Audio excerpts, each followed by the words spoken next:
Evening. The joke that we always have at these events is that we can't see you, so it's always a shock to come out here. So used to one-on-one relationships, suddenly to be thrust into a crowd like this. But I'm Michael Gaston, and I have the great pleasure of welcoming you to this year's Novel Idea Author Read. And it truly is an honor to have you here. I kind of wanted to connect this to the library mission for you, and also to who we are and what's been happening to us for the last 10 years or so. I think most of you realize that we've increased in population by 50% over the last decade. Isn't that truly an amazing figure? I would ask for hands of people who have been here in 10 years. I will go ahead and do that even though I can't see you, because it will tell you how many new people have come to Deschutes County and to Bend over the last 10 years. And that kind of connects back to the library mission, which is a community isn't a community, I would think, unless we have some kind of shared identity.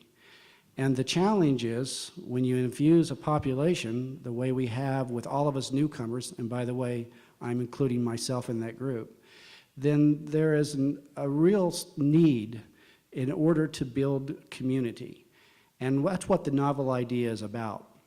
The magic of the novel idea is that the thought is that everybody in Deschutes County would be reading the same book at the same time. And the humor is that as you bump into someone in Safeways and chat about the book or at the Circle K or whatnot, and some kind of magic happens because we're all thinking similar thoughts and working our way through the tensions in the book at the same time. And I think that's a grand idea, and we've experienced it each of the last 4 or 5 years when we selected a different book. Last year, the book that we selected had a Latino or Hispanic theme, in part because we want to make sure that as we have an in-migration of Latinos, that it's possible to embrace that culture while retaining the culture of Central Oregon and create a truly healthy community.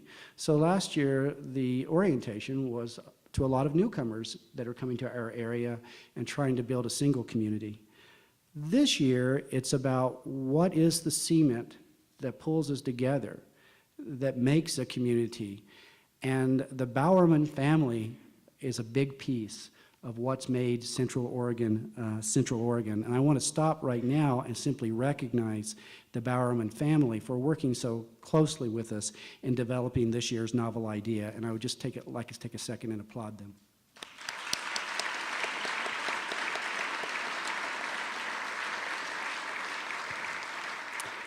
I would especially like to recognize Bill Bowerman's bride, Barbara, who is in the audience.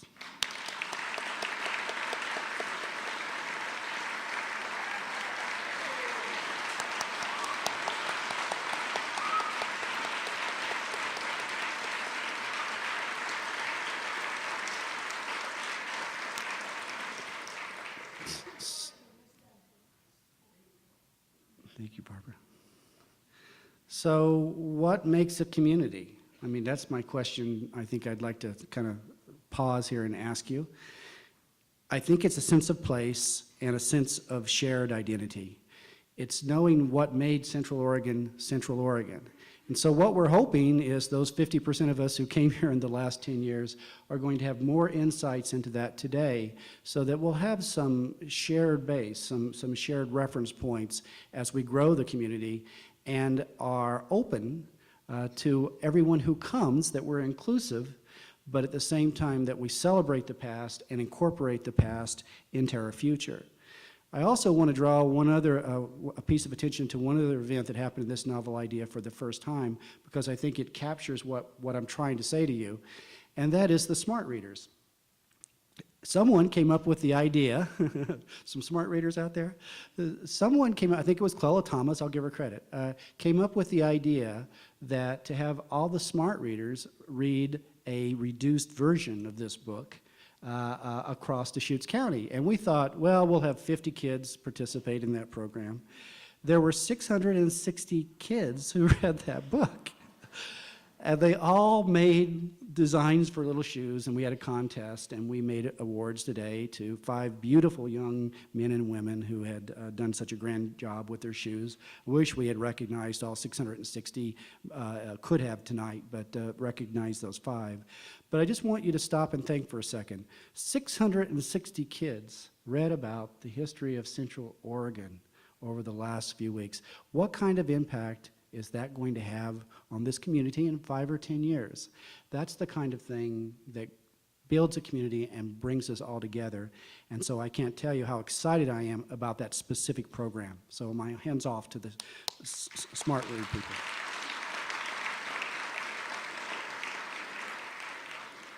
I do like to mention that the people that really put this event on is the Community Relations Department, led by Chantal Strobel. They just do a marvelous job. Just so you know, I have very little to do with the organization of this. I just sit back and gasp at the amount of energy that they bring to the event. So my applause to that group of people who put this on.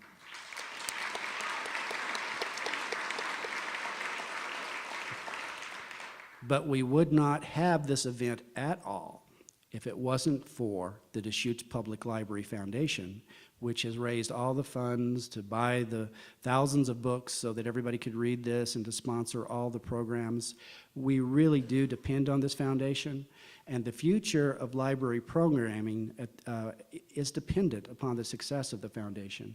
And we are so lucky to have a group of people who work as hard as they do to raise the funds to make events like this possible.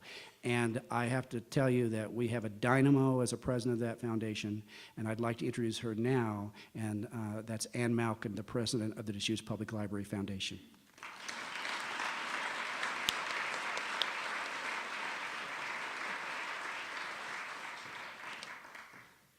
Thank you very much for all being here tonight. This is a really exciting evening for all of us. It's the culmination of a month's worth of programming, and as the foundation, this is a treat for us to be able to sponsor this program. This year's Novel Idea has given us a great opportunity to get together, to learn together, to share stories, and to share our enjoyment of literature, and that's what this program is all about. It's been focused on a book that's given us insight into the history of our region and the life of an extraordinary man, Bill Bowerman. Now, most people think that readers as a whole are a pretty laid-back group, but I want to tell you that through involvement with this program, I've completely been disabused of that notion.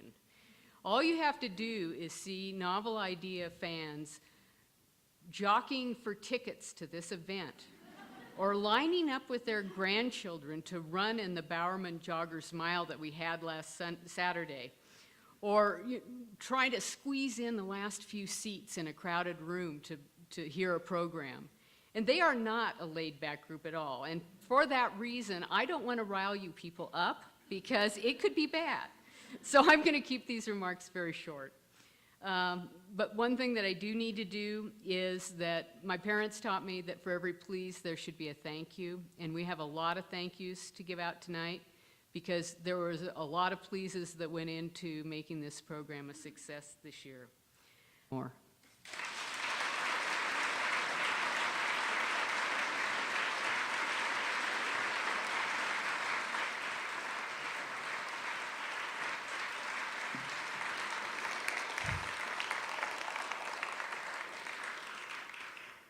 Thank you, thank you, thank you.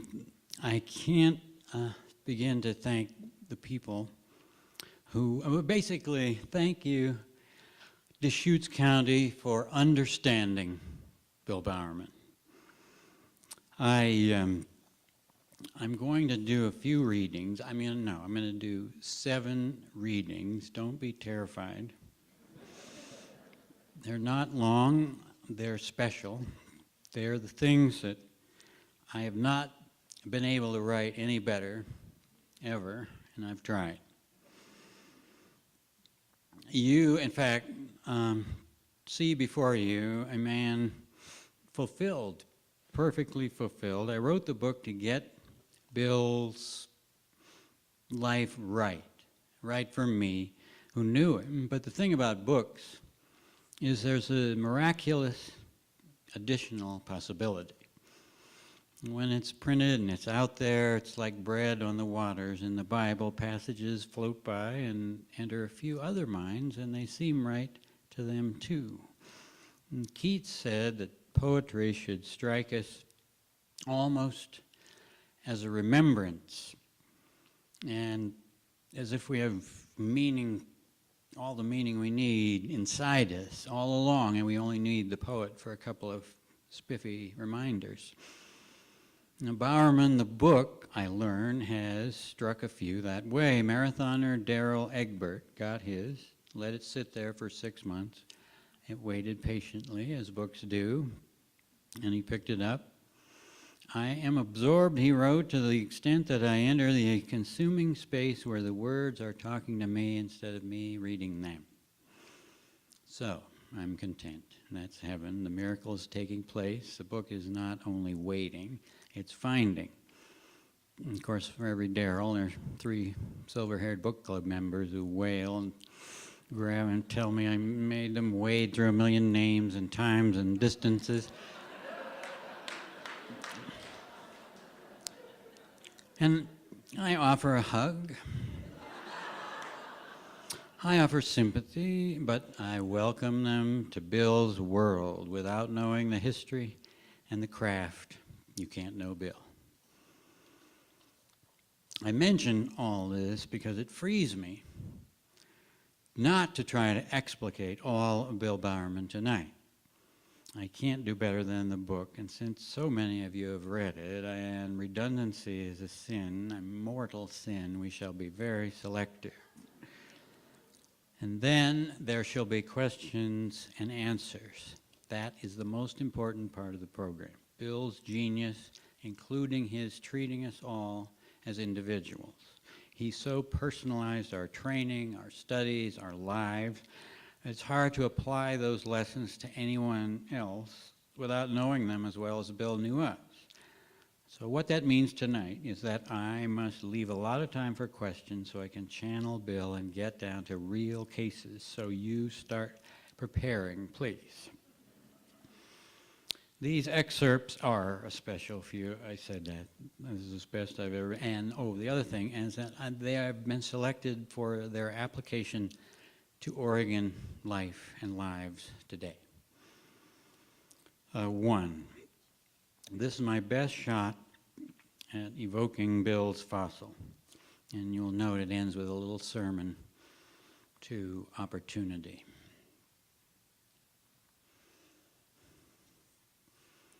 Whenever Lizzie and the children, wherever they lived after their years in fossil, they came back for the summer harvest.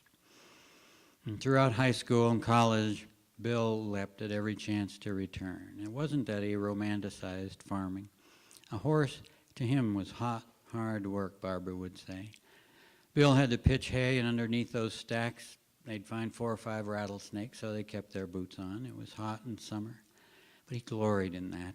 The harvest was communal, and the people going from one ranch to another, and he loved telling of the amounts of food served promptly at noon when the whistle blew. Crews came in, washed their faces in horse troughs, and sat down to huge meals. Whenever in later life, Barbara said, she placed before him a plate of food that seemed too much, he'd say, "Trying to feed me like a hay crew?" And gradually, the hard life of fossil would turn Mary Jane Hoover, his grandmother, into the image of Abe Lincoln. But it took 89 years to kill her. And she would live until 1934, when Bill was a year out of college. And indeed, Bowerman was raised by such strong women that one can search for a dynamic man in the mix and find none to compare. His favorite uncle was Will Hoover, managed both the ranch and the mercantile general store, but Will was much more benefactor than disciplinarian. And according to Mary Jane's great-granddaughter, Georgia Lee Hoover Stiles, all Tom and Mary Jane's children went to college except the first, Will. He became the solid rock you hear about, looked after his widowed mother, trying to keep the ranch going, providing aid and comfort to his sisters and their children. You will be surprised how many lives he touched, how many today carry Will's first name through the generations, whether their last names are Stiwer, Bowerman, or Hoover. Tom and Mary Jane had only 2 sons, Tom and Will, so the family tree is hung with Williams and Toms and Williams, twig after twig, limb after limb. Some Chambers, Hoover, Bowerman qualities come down the generations with an eerie exactitude. Bill's 3 sons all fix the world with their grandfather's voracious gaze and hold a photo of Lizzie at 20 next to John's elder daughter, also named Elizabeth. That's Lizzie, that was Bill's mother. And people will swear they're not looking at resemblance, but identity. There is that yearning gene that causes, when adolescence attacks, a fury to flee. These are eccentricities, oddities that run through every clan. If the family serves as an object lesson, it's in its ability to jerk on its boots and buck 100-pound hay bales and break a bronc and then take a bath and make a beef bourguignon and play the banjo and read a book, clean a fossil, teach the kids to do the same.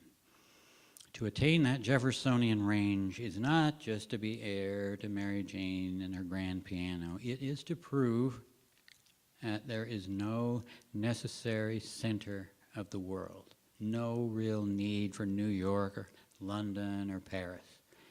The great concepts, the logic, the math, the observations, the poetry can be made to advance anywhere. A Nobel chemist can grow up in Condon. The ranch life of Fossil taught his children to close off no options, to presume nothing impossible.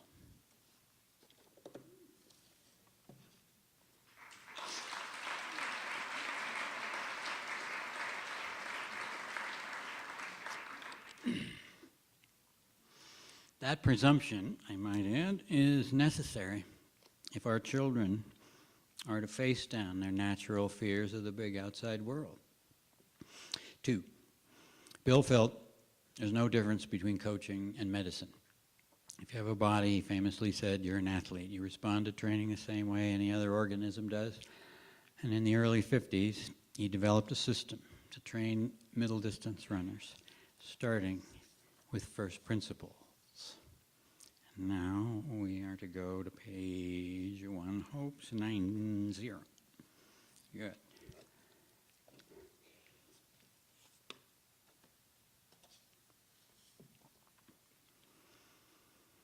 There are only 2 training questions, simple and haunting. What should I do and how much should I do it? Because a miler needs both the speed to race and the stamina to cover the distance, that miler's coach must choose from a vast continuum of possible work, from long, slow runs to all-out sprints, from rigidly timed repetitions on the track to go-as-you-feel romps on the beach or forest trail, from 1 workout a day to 3, from 20 miles a week to 200. Choose, in other words, choose from 0 to infinity, from indolence to madness. It was good that Bowerman was not a miler himself.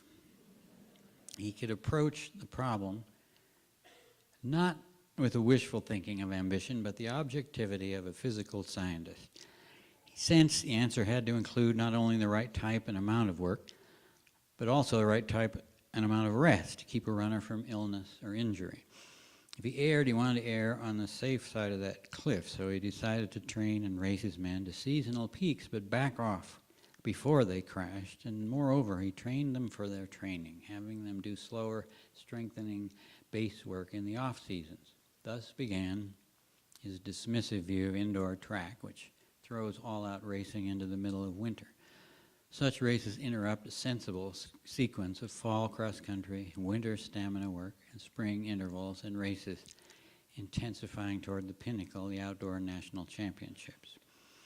Intervals, therefore, would be central to Bowerman's program, but his runners would do them only 2 or 3 times a week instead of every day, as the Europeans were doing. Penciled in on the rest of the days, it would be a steady Sunday run of 10 or 15 miles or an hour of speed play on the golf course. These riggers were separated by easier days, 3 to 6 mile jogs with stretching, form drills, some light weightlifting, pull-ups, maybe a swim to allow the system to recover and keep athletes benefiting from their hard work. All this would add up, on average, to 60 miles a week. Bowerman began exhorting Oregon runners to finish their workouts exhilarated, not exhausted. As he timed them on interval days, he would scrutinize their form, grabbing a runner's throat and taking his pulse. He'd check the glint in their eye and send the tight and dull to the showers, and especially those whose pulses were not quick to return to 120 beats a minute. His credo was it was better to underdo than overdo, and he was adamant that he trained individuals, not teams, and he came to believe that the group workouts could even be counterproductive. The best man loafs, the worst tears himself down, maybe only one guy in the middle gets the optimum work. All of this was the genesis of his annual welcoming line to we freshmen, saying, well, stress, recover, improve, that's all training is, he'd say. You'd think any damn fool could do it. In fact, interval training takes such care that to this day, few coaches can consistently produce milers. When Bowerman first articulated the hard, easy method, he was widely despised for it. The anthem of most coaches then was the more you put in, the more you get out. When Bowerman chided them and saying, come on, the greatest improvements by the man who works most intelligently, they were morally affronted. His easy days were derided. The intentional tailoring of stress to the individual was called coddling. And many coaches had their own personal systems to which the runners were expected to adjust. Bowerman had it all backwards, and indeed his common sense approach is still resisted by a minority, and probably always will be. This, of course, was not a matter of intellect, but of trying to monitor driving hunger not confined to coaches. Driven runners really think 200 miles a week is doing them good. But if a coach wishes to rise above damn foolishness, he must celebrate optimum rather than maximum, and Bowerman did.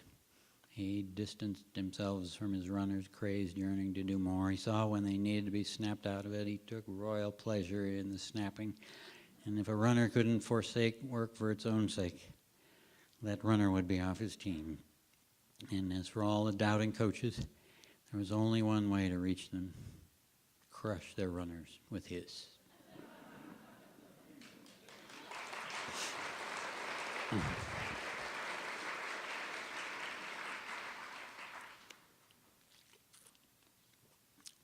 Bill, I know most of you in here know that the point of that was that Bill was born to happily defend sheer common sense.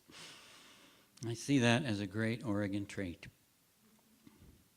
3, and this is here because coaches and teachers keep calling and raving about this passage because it deals with passing on civilization. I've gone to the wrong page. I don't have these in chronological order. I will explain that, but I found the page. Passing along civilization. Bowerman was, of course, himself a creature of discipline. His debt to the intervention of Ursel Hedrick in high school, and Ursel had scared him straight and gotten him amazingly channel his energies, always seemed fresh in his mind. And so the respect he developed over the years for coaches Len Casanova and John Robinson, Bill Walsh and John Wooden, and they for him, arose because they all lived for the rite of passage. All of them hugged or whipped lumps of raging, yearning, acting out clay and rechanneled it, got it past all the juices of desire and sorrow and fear and lust, all the drunk on dopamine excesses of young men fighting themselves to be themselves. Steeplechaser John Woodward, class of '69, would say, we had what would now be considered a sociopath for a coach. Woodward knew Bill loved to bewilder, and when he was a freshman, he tried to be wary. But Woodward said, but during cross country, a bunch of us went in the sauna, and after a minute, Bill came in, and he had just gone out to cool off in the shower and had left his towel, which happened to be by Woodward, by me, he says. He picked it up. Underneath was a big, heavy set of brass keys. And they'd been sitting in there for 15 minutes and were now the same 180 degrees as the air. The quick intakes of breath around him told Woodward something was up. But I was trapped at the end of the bench. Bowerman grabbed the keys and pressed them on the top of my thigh. John struggled, but was easily held by the great burning hand. He and others Bowerman caught this way swear that Bill's expression at the moment of branding was never malicious, never cruel. It was a gleeful, almost beatific face we all saw before he lifted his hand and shouldered out the door. What the hell was that? Woodward asked his whooping fellow runners. Welcome to the team, they said. Welcome to the team. The red welt lasted for days, but left no scar. Bowerman imprinted so many thighs over the years that when in 91, Phil Knight held a tribute dinner for Bill, he invited all the past men of Oregon to Nike's Beaverton campus gym. He built half a cedar plank sauna and hung Bill's key and towel in full view. And one by one we sat and were photographed with Bill, and he signed the pictures later. I looked at mine as I type. His grip on my opposite arm pulls me towards him irresistibly. His grin is as exalted as it had been years before when it had been my leg beneath those fiery keys. And then even Woodward agreed that Bowerman was hardly a sociopath.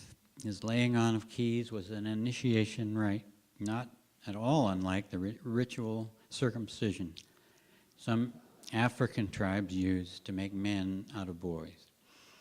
It gave Bowerman the authority of a tribal elder, and he used it to keep us whole. I always respected him, said Myler Dave Wilborn, even at the times I did not like him. This is from the autobiography of Nelson Mandela, a cross-country runner himself. The old man was kneeling in front of me. Without a word, he took my foreskin, pulled it forward, and in a single motion brought down his spear. I felt as if fire was shooting through my veins, and I called out, I am a man. A boy may cry. A man hides his pain.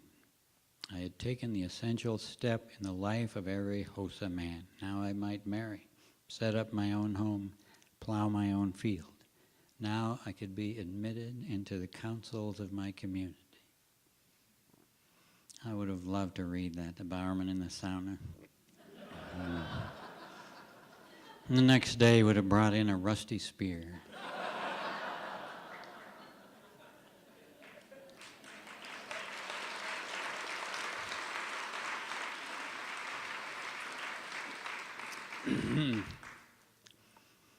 You remember at the beginning of that I mentioned dopamine in describing at-risk adolescents.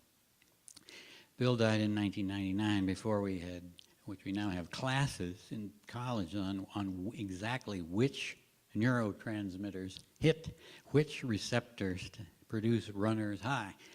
And when we now say finish with your oxytocin levels outpacing your glucocorticoids, we are really describing what underlay his finish exhilarated, not exhausted. Bill's, of course, is infinitely better. Number 4, unfortunately, Bill's experience as U.S. Olympic coach in Munich is all too relevant today. I've got to go to 297.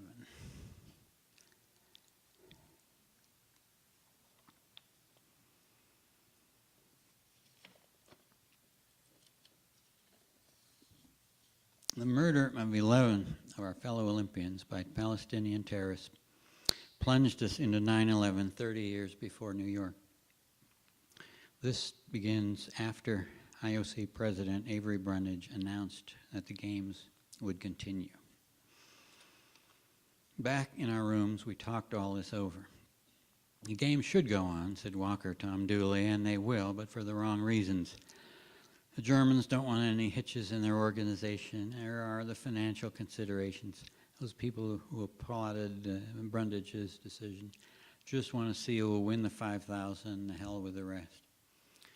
What are the right reasons, I asked. Just one, to stay together. Who wins or loses now is ridiculously unimportant, considered against these men's deaths. But we have to stay together. Bowerman would never be more eloquent than in conveying that necessity. But he made no speeches.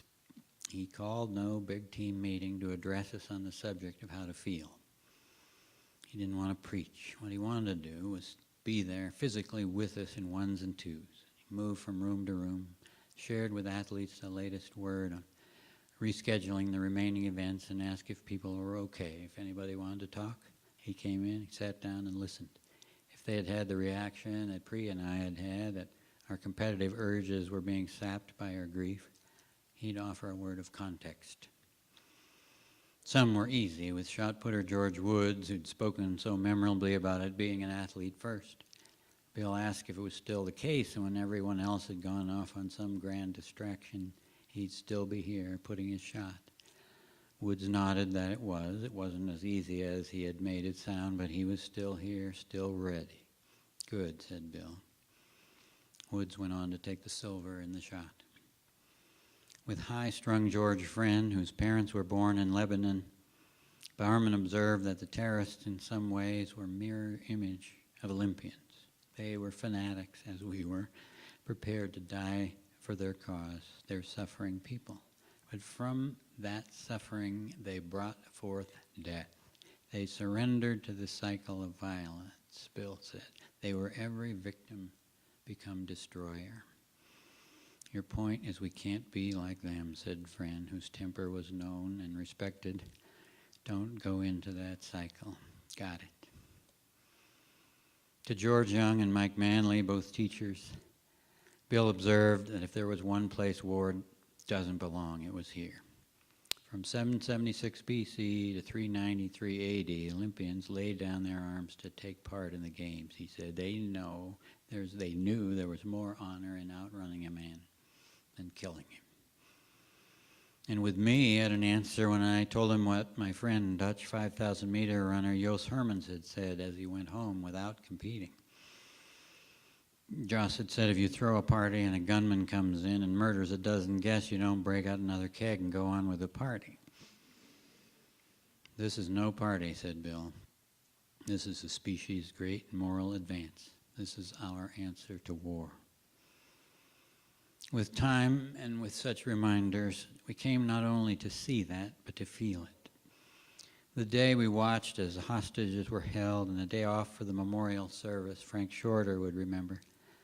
We went through the stages humans must go through in times of brutal stress, from denial to anger, from grief to resolve. Bowerman's person-by-person guidance has done much to nudge us there, and the question became what to do with that resolve. We have to spread the word by our performance, said Shorter finally. That barbarism only makes Olympians stronger. We have to say, this is as scared as I get. Now let's go run.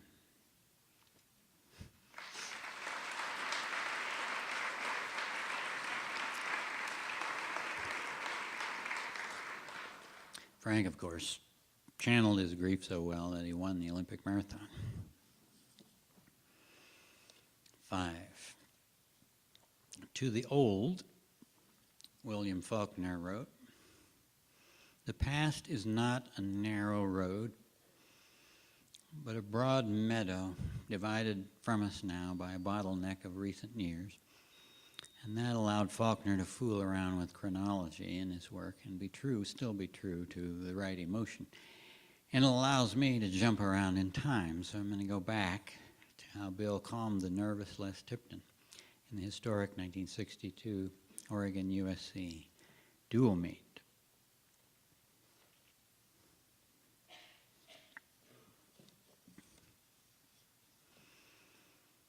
On that hot, dry day in the LA Coliseum, the total possible points in the 15 events was 131. The first to reach 66 would win.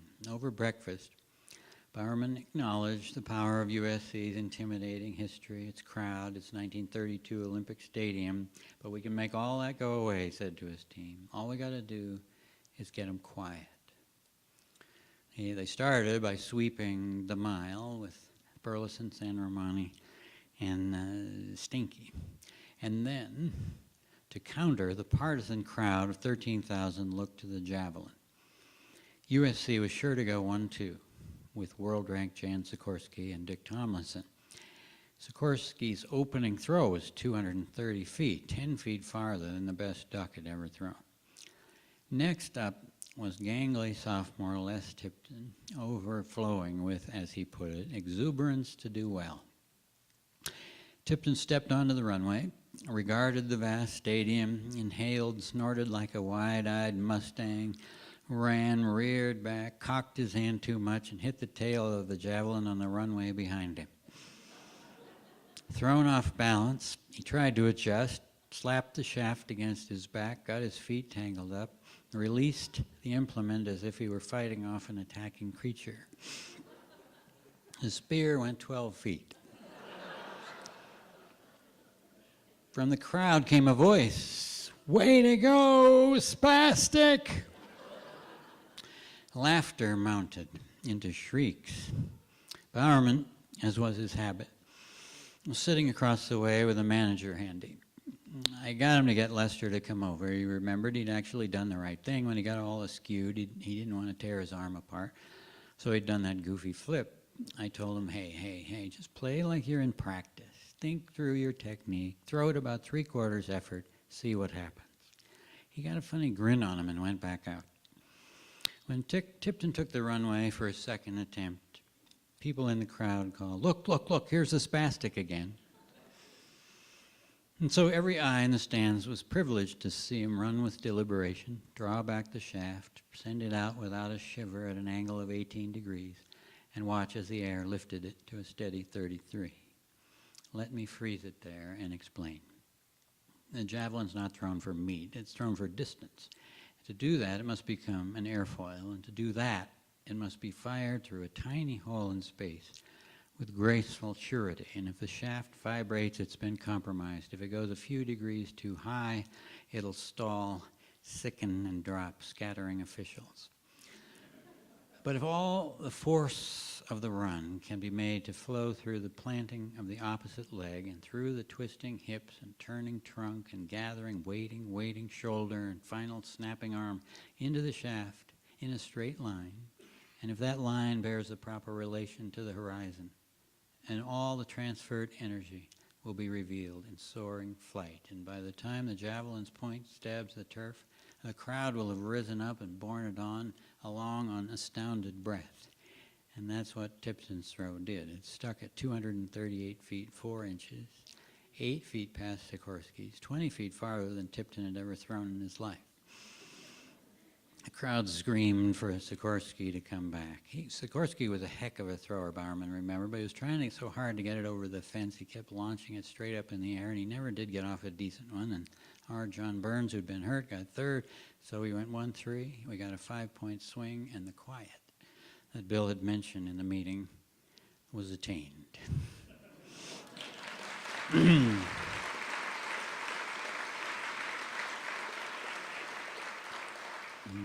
They went on to be, they were the first team to beat USC in a dual meet in 17 years.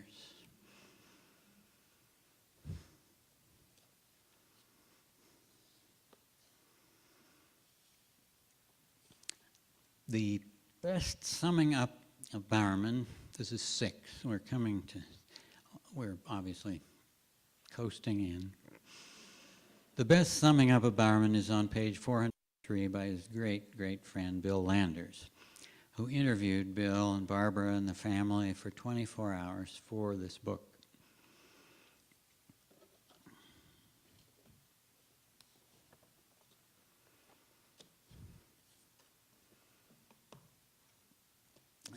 Bill Landers agreed about Bill's priorities. There was a moral compass that shaped his whole life, he recalled. His mission was to find innovative ways to improve the lives of us fellow voyagers. You see it in his early interest in medicine, his heroism as a warrior, his unflagging curiosity about what makes a human body behave the way it does. And all of this came from the deep moral center of his being. It led to the strong judgmental fact of his personality. He once told me, "I have neither the time nor the patience to waste on trash. And if you were marked trash, it was all over. But if you were not, your sins were forgiven." I think it was this core moral force that attracted people to him, because in its most pure form, as his was, it's a rare commodity. People wanted to be judged worthy by him. I know I did. I suspect you did too. And Phil Knight, oh yeah. Another who could never shake that need was Bill Dellinger. By the early 90s, Bowerman had grown further at odds with Dellinger over several issues. One was the latter's ties to Adidas. The most emotional was that when the university constructed palatial new athletic department buildings next to Autzen Stadium, Dellinger moved his office there from the trackside Bowerman building that Bill, of course, had given to the campus. The Bowerman building was Bill's outreach to Dellinger, Barbara would say. Bill was heartbroken when he moved across the river. Bowerman had also let it be known that he felt Dellinger was getting lazy. His proof was that in major cross-country and distance races, the Oregon Lemon and Green was being blotted out by red and cardinal hordes of splendid Arkansas and Stanford runners coached by John McDonnell and Vin Lananen. Bowerman got on Dellinger about all the high school talent going elsewhere. Dellinger replied, hey, he only had 12 scholarships for track and field, 3 or 4 a year. Once they're awarded, Dellinger saw little point in constantly calling recruits if he couldn't offer them aid, and Dellinger resented anyone telling him how to recruit, especially Bill, because Bill hated himself. Still, their estrangement gnawed at him. Dellinger owed the fact and shape of his life to Bill's lessons, the very thing he had insisted upon when Prefontaine died, the need to give credit where credit is due, would give Dellinger's conscience no rest. Bowerman meant so much to him that Dellinger refused to be written off as obsolete or lazy. But this meant, of course, that Dellinger had to take the initiative. So one morning he dressed in old clothes and visited the Bowerman pasture, simply stopping and waving, helping Bill move some irrigation pipe. They talked about times past, and Dellinger noted that it had been about 40 years since his win in the 54 NCAA mile. It had been the start of some good things. Bill recalled how excited he had been at that and loosened up a little, and Dellinger said, hey, this was fun, and would Bill mind him stopping by again? And Bill said, help yourself. There was always work. So Dellinger did visit several times over a month or two, and one of those times, he told Bill he'd moved his office across the river against his will. It had been the edict of the new athletic director. I hated to go over there away from the track, he said. And finally, there came a day when Bowerman allowed that Dellinger was dealing with things like scholarship limitations or equal funding for women's programs that Bowerman had been lucky not to have to face. It was tougher now, he admitted, tougher to field a strong team with walk-ons, but true teaching was still vital, he said, and Dellinger was still good at that. Dellinger, as he departed, and for the rest of his days, experienced the relief of knowing he had found it in himself to reach out, to be worthy enough to reconcile with Bill.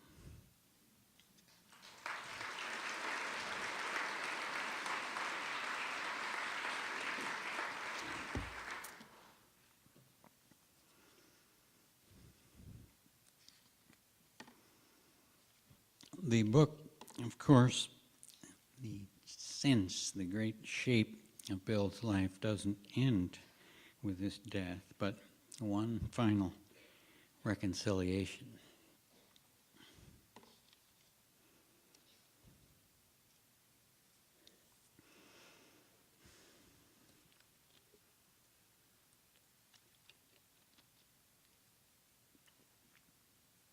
Bill died beneath Barbara's favorite photo of him taken at their wedding. It hung beside the photo he most loved of her, taken the same day, 1936.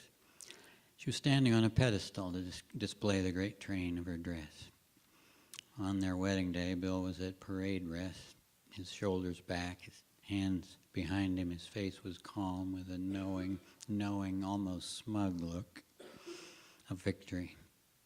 And one imagines the same look on the face of the departed at 88, lying comfortably on the red and blue flowered bedspread when Barbara came out of the shower and found him gone. "Oh, it's just like you," she said, "to go on ahead and with absolutely no warning." He had pulled it off. Just when many had begun to worry about his taking longer and longer walks in the magnificent corridors of his mind, Bill managed a perfect ending to his life. Barbara sat with him and took his hand and thought back on the 70 years she'd been beside him, his loving girlfriend, wife, planner, organizer. With her energy and buoyant intuition, she had taken every pressure from him that she could, as he had for each other from the beginning, in their first dance. And never, she realized, in all that time did these two piercingly intelligent beings completely fathom each other's mystery. In the months and years after Bill died, Barbara slowly went through chests of documents and photos in their Mackenzie View homestead. She found the gun and champagne from the war that had been a souvenir, waiting for some occasion worthy. And she said, "It'll stay unopened now," she said, of the mums. "It seems sacrilegious otherwise if we too didn't find an occasion. No force on earth should open it now." Barbara also found a letter Bill had begun to night but never sent. Before they'd moved to Fossil for good, Bill had jotted some thoughts on a legal pad, roughing out a first draft. But he didn't have Barbara type it out, meaning to polish it later. He had to have written it the last few minutes we were here, Barbara would recall, but then in the rush of packing, it got left behind. Barbara was struck by its formality. Usually, she said, he'd knock out his notes himself because all he'd say was, "Buck, you knothead, I won't work with that new bleep you have in charge of communications." But this was different. This was calm and considered. It read, "From the Waffle Farm.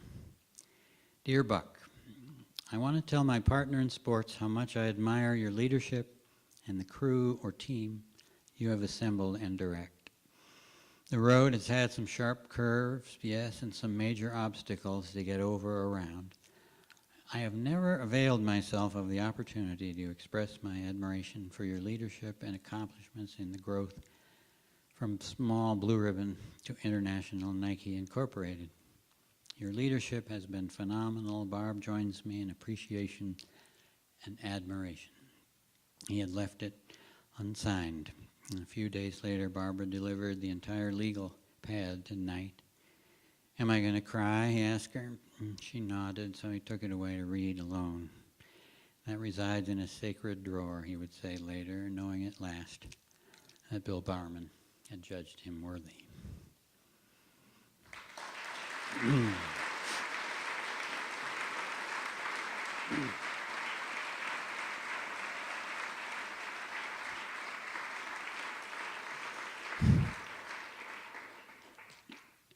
Questions. Now we're going to have questions. But is there someone down here who's coughing so much that you need this more than I?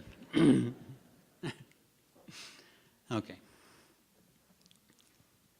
So we're going to do a we question. have a gentleman over here who's going to Great. expedite the... I'm going to try to expedite it. We're going to do a question and answer, and if you have a question, I will try to come around and greet you with the microphone.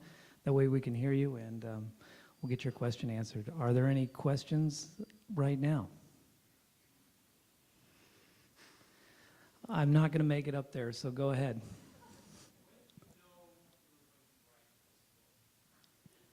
I am on record as telling people, wait for the book, wait for the book.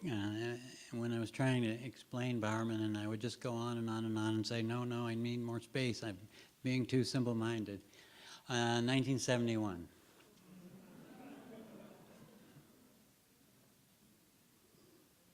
Next question. Well, I had a question. Are you still running?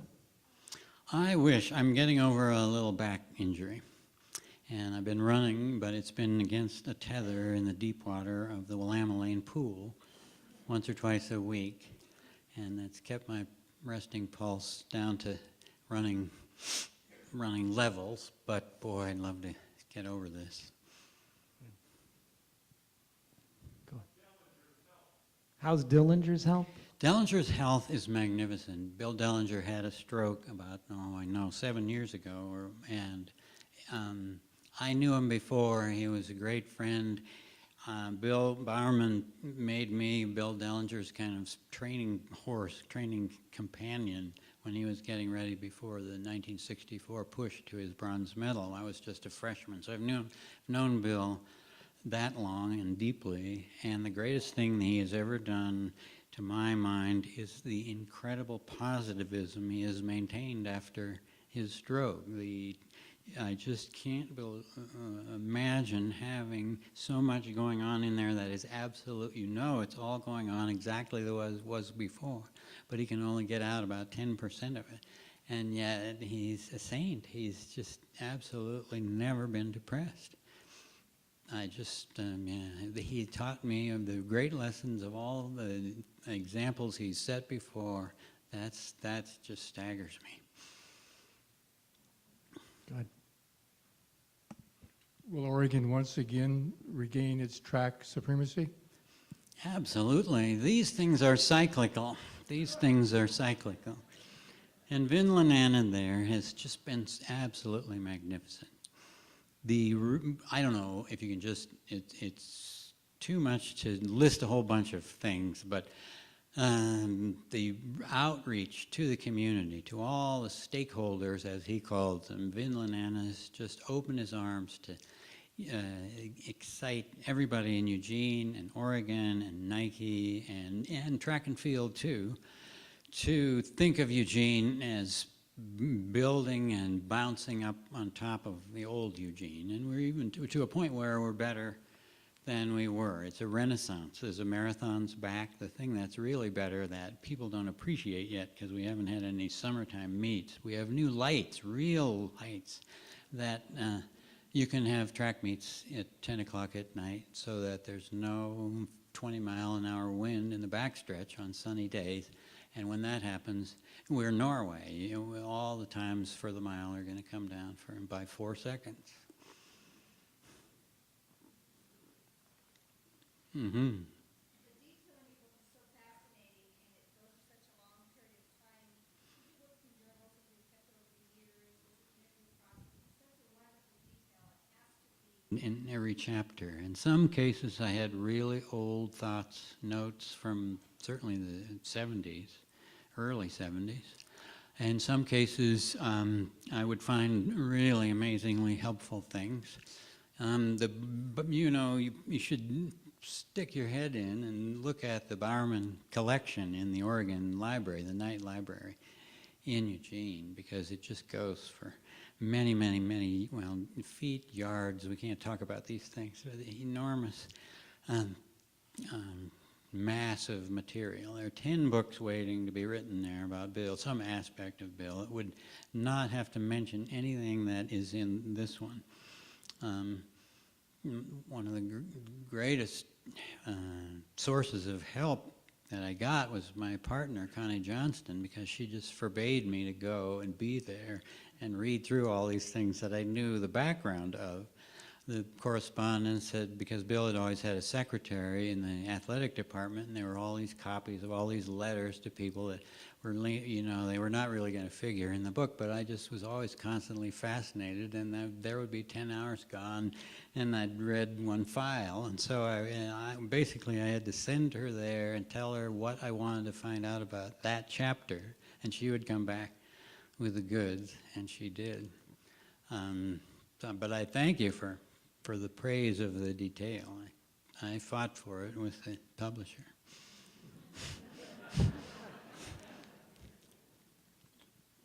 Let's go right here.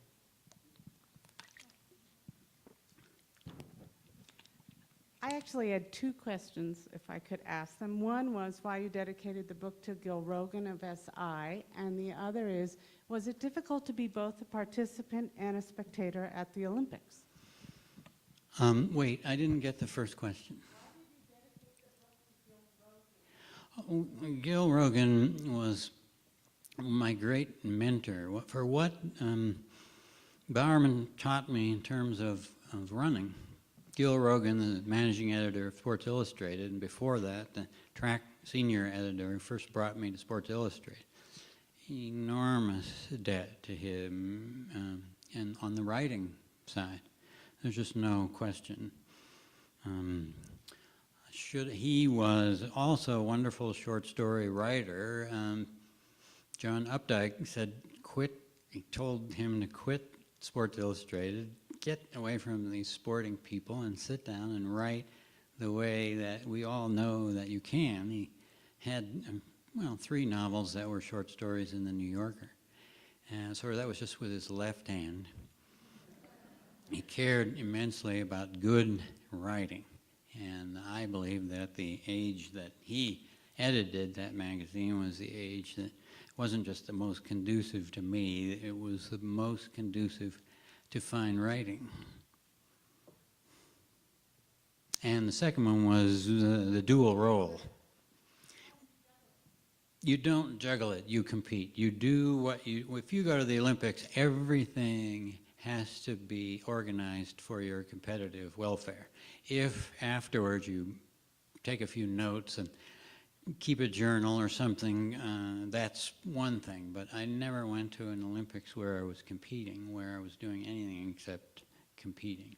And I was in a really crabby mood at the Olympic opening ceremonies in '76 when I hoped to make the team, but I got pneumonia and there I was solely writing for Sports Illustrated, sitting there with the Queen and all these hotshot reporters from the East Coast, just being miserable because it was too soon. I wasn't ready for that. Yeah. So they made me do 4,000 words overnight for the last closing of the final day when Shorter won the marathon, or got second in the marathon. Other questions? Let's go right here. Amy, I'm kind of curious of the crowd here. I'm a Duck from '66, and so this is a lot of. When I was reading the book, who else was in the world of Duckville in that era? The Husky.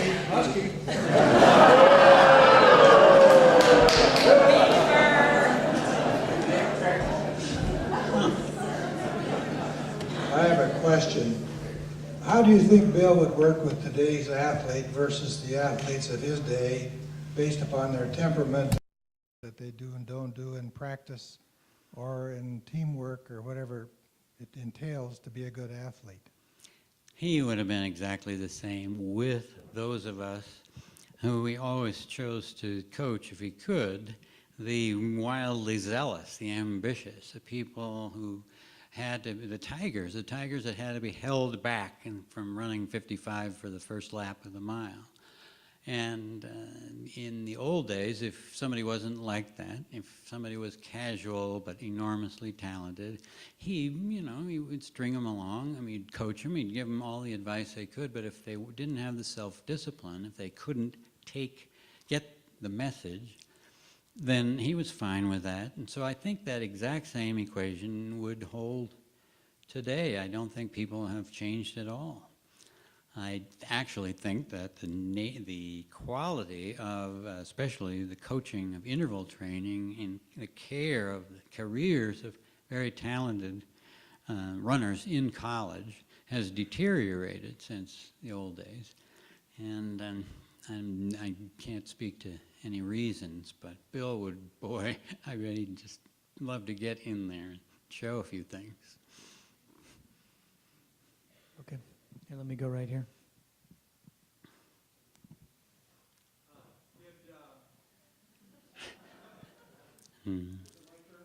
Hey, when you're a distance runner, ego is threatened a lot because every day you get a message about reality.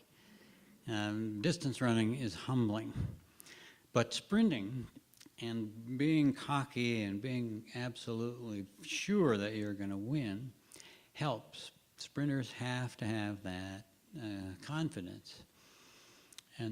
But I think he just treated us all as he felt that we needed. I don't remember him giving a speech saying you got to be more cocky to a sprinter, because most of our sprint, but neither do I remember him sitting on anybody and saying you got to get this under control. Harry Jerome was the best sprinter who was ever on a team with me or anyone else.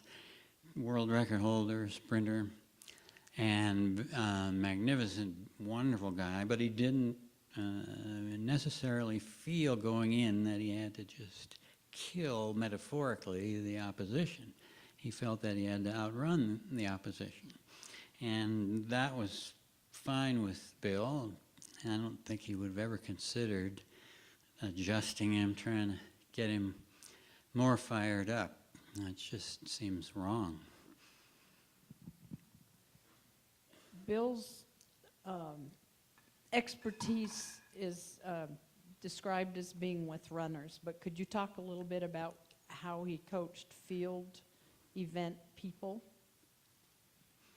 He was a wonderful technician. In fact, he knew more about the field events from earlier years and because Bill Hayward was such a good coach of all the events, that it was only after he had started at Oregon, after 10 years at Medford in high school, that he really got going on solving the problems of miling and runners. Before the other things were, he was a quarter miler himself, but the throws, the jumps, he was very, very technically good because he inherited that from Hayward. And if he had somebody particularly good, they together would watch the loop films and the performances of the finest practitioner of whatever that was, a javelin or shot put, and then go, not too long after, while I was still fresh, and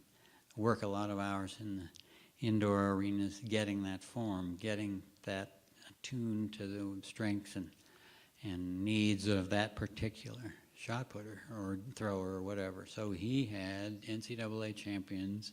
I think there were 17, if you don't count the relays, 17 Olympic events that are in the NCAA National Championship, and he coached 15 champions, everything except the hammer throw and the triple jump. He had winners all the way through. But beyond that, it gets down to what we're doing now. Individual cases, individual questions, individual needs. And so if you knew Dave Steen and you had some questions about how he trained, then we could get into that. How do you think Bill would have dealt with the two influences in track and field now that so affect us, and that's drugs,